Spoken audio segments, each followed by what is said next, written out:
Hello friends, आपका स्वागत है आपके अपने YouTube channel Indian investor hub में। दोस्तों, आज हम बात करने जा रहे हैं कुछ बेहतरीन आईपीओस के बारे में जो कि जल्द ही स्टॉक एक्सचेंजेस पर लिस्ट हो सकते हैं। देखिए दोस्तों, हम शुरुआत करते हैं सबसे पहले कैम्स के आईपीओ की। कैम्स यानी computer age management services limited का आईपीओ जो कि इस ही महीने में लॉन्च हो सकता है। देखिए दोस्तों, कैम्स की बात करें तो ये एक टेक्नोलॉजी ड्रिवन फाइनेंशियल इंफ्रास्ट्रक्चर और सर्विस प्रोवाइडर कंपनी है। ये इंडिया की लार्जेस्ट रजिस्ट्रार और ट्रांसफ़र एजेंट है म्यूचुअल फंड्स के लिए। और क्रिसिल की नवंबर 2019 की रिपोर्ट के हिसाब से कंपनी के पास 69.4% तक का mutual fund aggregate market share है, यानी कि कंपनी मार्केट लीडर है। Camps currently technology based services provide करता है। Company dividend processing, transaction origin, interface, payment, transaction execution, dividend processing, intermediary employment जैसी सर्विसेज करता है। यानी कि आपको जो डिविडेंड मिलता है उस डिविडेंड्स को कंपनी ट्रांसफ़र करवाती है। और इवन कंपनी ब्रोकरेज कंप्यूटेशन का भी सर्विसेज ऑफर करती है अपने क्लाइंट्स को। यानी कि कंपनी का जो बिजनेस है बहुत ही बेहतरीन है। और इवन हमने जैसे कि पहले पढ़ा कि कंपनी मार्केट लीडर है। अराउंड 70% म्यूचुअल फंड एग्रीगेट का मार्केट शेयर है कंपनी के पास। कंपनी का जो बिजनेस है बहुत ही बेहतरीन लगा मुझे। और कंपनी का जो electronic payment, collection services, business insurance services, alternate investment funds जैसी कई ज़्यादा सर्विसेज प्रोवाइड करती है कंपनी। और कम्पिटिटिव स्ट्रेंथ्स की बात करें तो कंपनी लार्जेस्ट इंफ्रास्ट्रक्चर और सर्विस प्रोवाइडर है म्यूचुअल फंड्स के लिए। और कंपनी का जो पोर्टफोलियो है टेक्नोलॉजी एनेबल्ड सर्विसेज के लिए वो एक डाइवर्सिफाइड पोर्टफोलियो है। यानी कि कंपनी के इन्वेस्टर्स को विविध टाइप की टेक्नोलॉजी एनेबल्ड सर्विसेज प्रोवाइड करती है और जो स्केलेबल टेक्नोलॉजी एनेबल्ड इकोसिस्टम है। दोस्तों, कंपनी पान इंडिया का फिजिकल नेटवर्क भी है कंपनी के पास और स्केलेबल टेक्नोलॉजी एनेबल्ड इकोसिस्टम भी है कंपनी के पास। और कंपनी के जो प्रमोटर्स है वो है ग्रेट टेरेन इन्वेस्टमेंट लिमिटेड, ये कंपनी के प्रमोटर्स है। और कंपनी के फाइनेंशियल्स की बात करें तो कंपनी के पास जो एसेट्स है सितंबर 30, 2019 के हिसाब से तो उन एसेट्स की जो वैल्यू है वो है 8,871.15 करोड़। और कंपनी टोटल 3600.29 करोड़ का रेवेन्यू जनरेट करती है। और उसमें से कंपनी का प्रॉफिट आफ्टर टैक्स है 827.49 करोड़। तो दोस्तों, हमारे सामने जो रिजल्ट्स है वहाँ पे कंपनी के जो फाइनेंशियल्स है वो गिरते हुए हमें नज़र आ रहे हैं। और इवन रेवेन्यूज़ में भी हमें डिक्लाइन देखने को मिला है। दोस्तों, इवन ये एक जगह पे हमें रेवेन्यूज़ में डिक्लाइन देखने को मिला है और इसी की वजह से प्रॉफिट आफ्टर टैक्स में भी बड़ी मात्रा में गिरावट हमें देखने को मिल रही है। और इस गिरावट का कोई बड़ा ही सॉलिड रीज़न कंपनी के पास होगा ऐसा मुझे लग रहा है। और दोस्तों, हम फाइनली आईपीओ की बात करें तो कंपनी के पास जो आईपीओ होगा उसकी जो आईपीओ की साइज होगी वो होगी 2000 करोड़। कंपनी आईपीओ से 2000 करोड़ रेज कर सकती है। और आईपीओ का जो फेस वैल्यू होगा वो 10 रुपये पर इक्विटी रखा जाएगा। और कंपनी की जो लिस्टिंग होगी वो सिर्फ और सिर्फ बीएसई पर होगी, ना कि एनएसई पर। दोस्तों, अब हम बात करते हैं यूटीआई म्यूचुअल फंड्स की। और शायद ही कोई ऐसा होगा जो यूटीआई म्यूचुअल फंड्स को ना जानता हो। दोस्तों, यूटीआई म्यूचुअल फंड्स एक बहुत ही बेहतरीन म्यूचुअल फंड्स है और company portfolio management, mutual fund services और कई ज़्यादा सर्विसेज प्रोवाइड करती है। कंपनी इवन इंश्योरेंस की भी सर्विसेज प्रोवाइड करती है। और कंपनी के जो की फैक्टर्स है उसे हम देखते हैं। देखिए दोस्तों, क्रिसिल की माने तो यूटीआई एएमसी इंडिया का लार्जेस्ट एएमसी है टोटल एसेट अंडर मैनेजमेंट के हिसाब से, जो कि बहुत ही बेहतरीन बात है। यानी कि लोगों में जो यूटीआई को लेके भरोसा है वो बहुत ही ज़्यादा मजबूत है। और लोग यूटीआई के म्यूचुअल फंड्स में बेहतरीन पैसा लगाया हुआ है ऑलरेडी।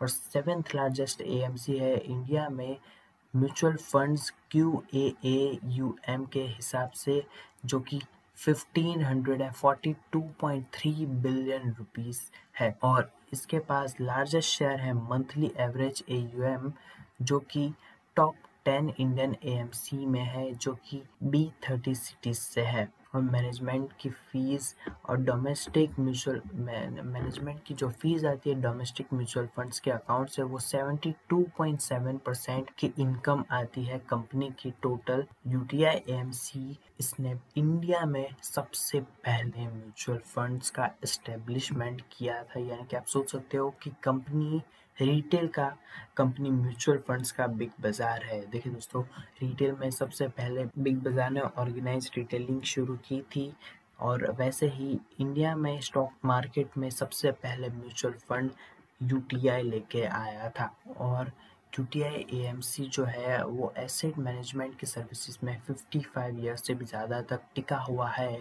यानी कि देखिए दोस्तों, कंपनी को टिकना बहुत ज़्यादा ज़रूरी है, क्योंकि अगर कंपनी सिर्फ टिक भी गई तो इट्स ऑब्वियस कि कंपनी चलेगी ही चलेगी। और यूटीआई एएमसी के पास 11 मिलियन लाइव फोलियोस है, जो कि 12.8% का क्लाइंट बेस करते हैं इंडियन म्यूचुअल फंड की इंडस्ट्री में। यानी कि आप सोच सकते हैं कि कंपनी के पास म्यूचुअल फंड इंडस्ट्री का कितना बड़ा शेयर है। और यूटीआई एएमसी का नेशनल फुटप्रिंट जो है, वहाँ पे यूटीआई एएमसी के पास 163 यूटीआई फाइनेंशियल सर्विसेज के सेंटर्स है, 273 बिजनेस डेवलपमेंट एसोसिएट्स है और चीफ एजेंट्स, और 33 ऑफिशियल पॉइंट्स ऑफ एक्सेप्टेंस है। यूटीआई एएमसी के पास अप्रोक्सीमेटली 51,000 इंडिपेंडेंट फाइनेंशियल एडवाइजर्स है। और यूटीआई एएमसी को स्पॉन्सर किया गया है एलआईसी, एसबीआई, पीएनबी और बीओबी से।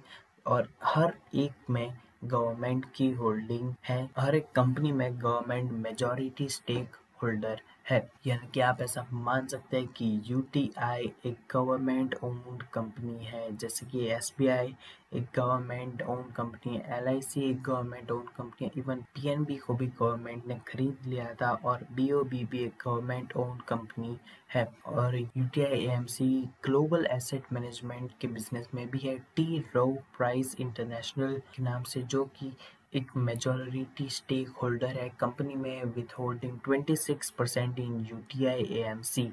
और सितंबर 30, 2019 में बात करें तो UTI AMC 170 domestic mutual funds की स्कीम ऑपरेट करती है, जो कि बहुत ही बड़ा नंबर है, जिसमें इक्विटी, हाइब्रिड, इनकम, लिक्विड और मनी मार्केट के म्यूचुअल फंड्स है। और कंपनी के प्रमोटर्स की बात करें तो कंपनी के पास कोई ऐसे आइडेंटिफाइबल प्रमोटर्स नहीं है, जो कि आप बोल सकते हो कि ये कंपनी के मालिक है।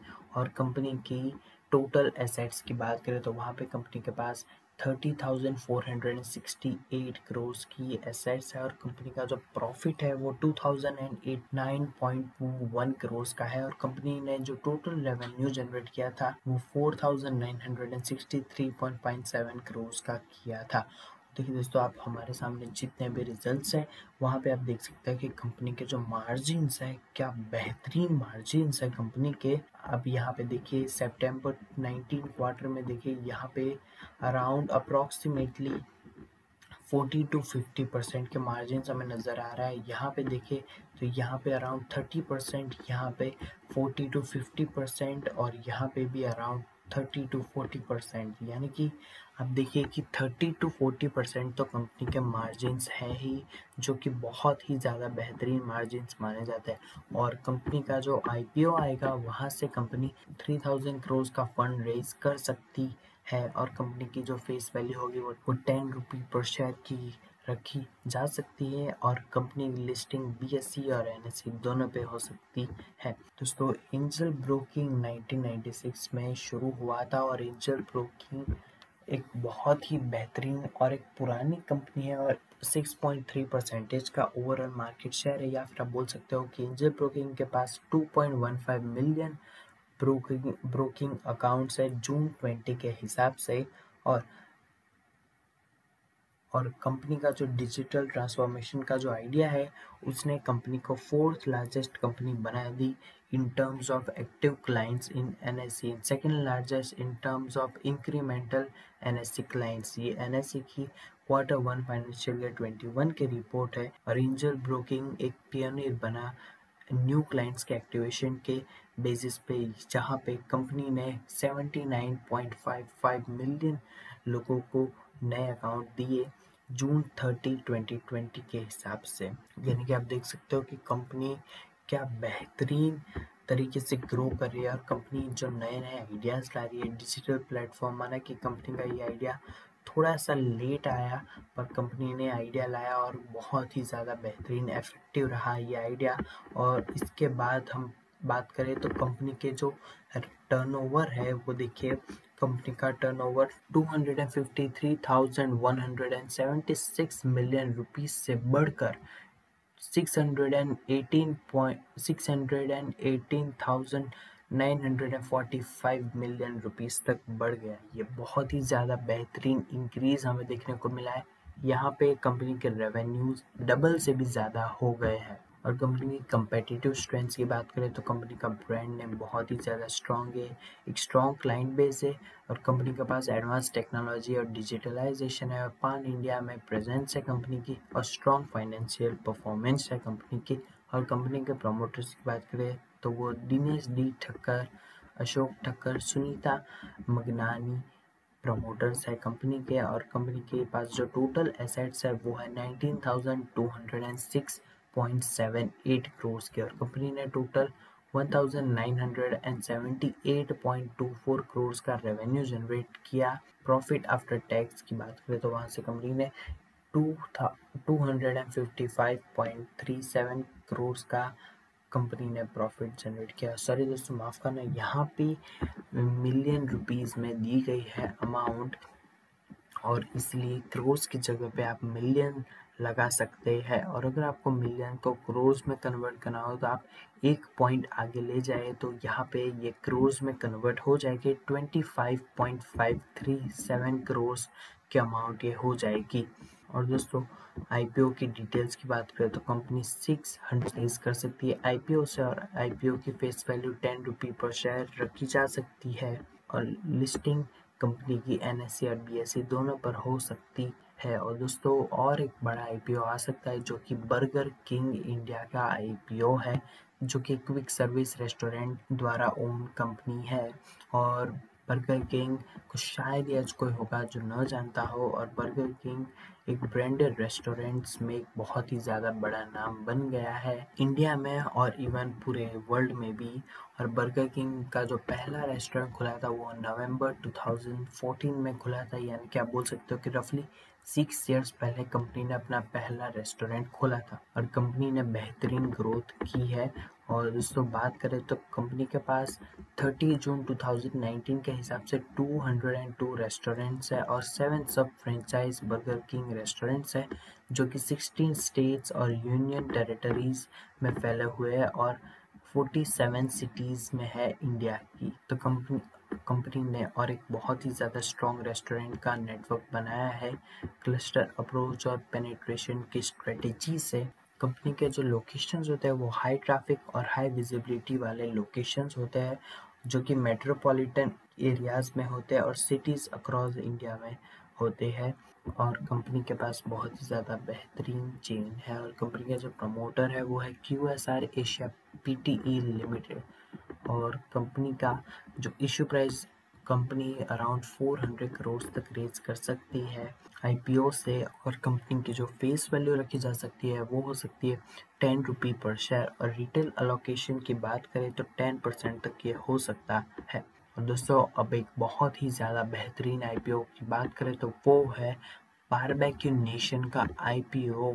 देखिए दोस्तों, कंपनी में बहुत ही ज़्यादा बेहतरीन इन्वेस्टर ने इन्वेस्ट किया हुआ है ऑलरेडी। यहाँ पे आप देख सकते हैं कि राकेश झुनझुनवाला का नाम है।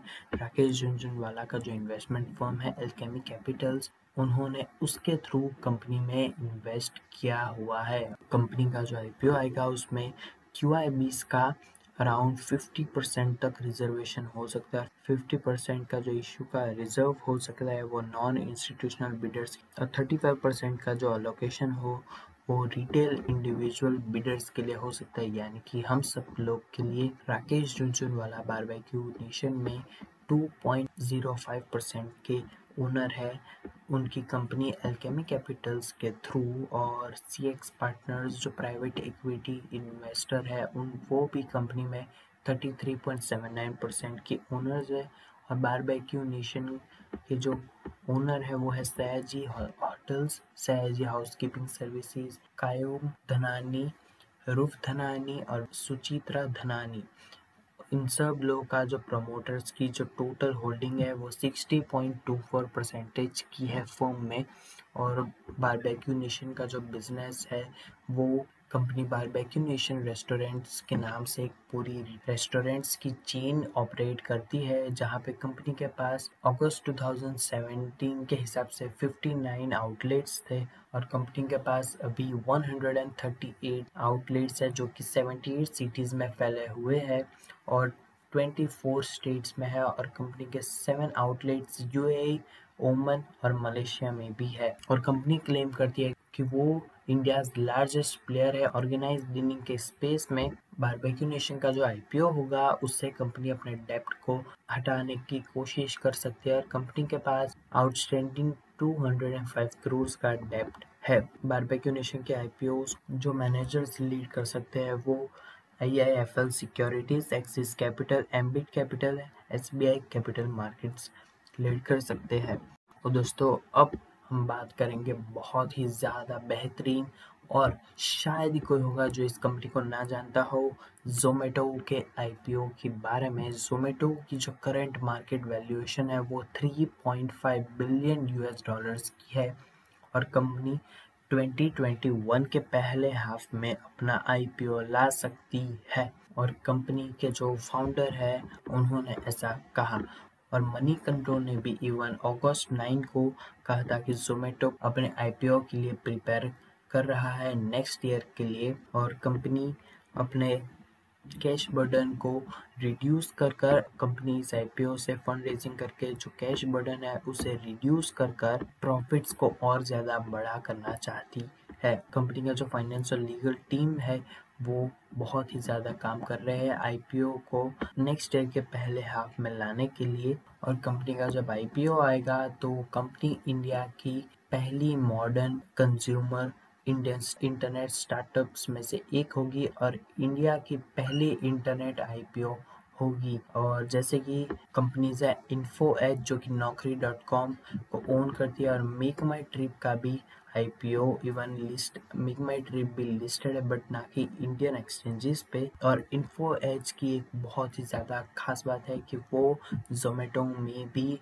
एक शेयर होल्डर है। और दोस्तों मैं आपको बताना चाहूँगा कि इन्फो एज एक बहुत ही ज़्यादा बेहतरीन कंपनी है। इन्फो एज जीवनसाथी.com, policybazaar.com जैसी साइट्स में शेयर होल्डर है, या फिर आप बोल सकते हैं कि उन साइट्स के मालिक है। पर इन्फो एज का जो मेन कंपनी है वो है naukri.com।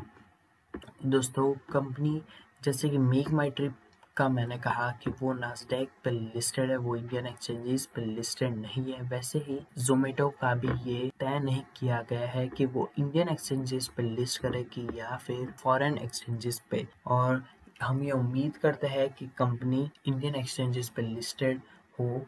और जो नए ऐसे इंडियन स्टार्टअप्स है उनमें से एक फ्रेश वर्क्स, पॉलिसी बाजार और नायका.com भी जो है वो सब भी अपकमिंग ईयर्स में अपने IPOs ला सकते हैं। और दोस्तों हम आपको एक और बहुत ही बेहतरीन IPO के बारे में बताना चाहेंगे जो कि IPO ऑफ द डिकेड। हाँ दोस्तों 10 साल में जैसा IPO नहीं आया वो वैसा IPO है। ये है LIC के IPO के बारे में। और अगर आपको LIC के IPO के बारे में करंट अपडेट चाहिए तो आप ऊपर आई बटन पर क्लिक करके वीडियो को ज़रूर देख सकते हैं। सब्सक्राइब कीजिए हमारी चैनल को और बेल आइकन को प्रेस कर दीजिए ताकि आप स्टॉक मार्केट से रिलेटेड कोई भी अपडेट्स मिस ना कर दें। और अगर आपको वीडियो पसंद आया हो तो लाइक बटन प्रेस कर दीजिए, और हमें कमेंट में ज़रूर बताइए कि अगली आपको किस स्टॉक के बारे में केस स्टडी चाहिए। हमें आपके डाउट्स कमेंट में ज़रूर बताइए, हम आपके डाउट्स को सॉल्व करने की पूरी कोशिश करेंगे। वीडियो आपके फैमिली और फ्रेंड्स में भी शेयर कीजिए।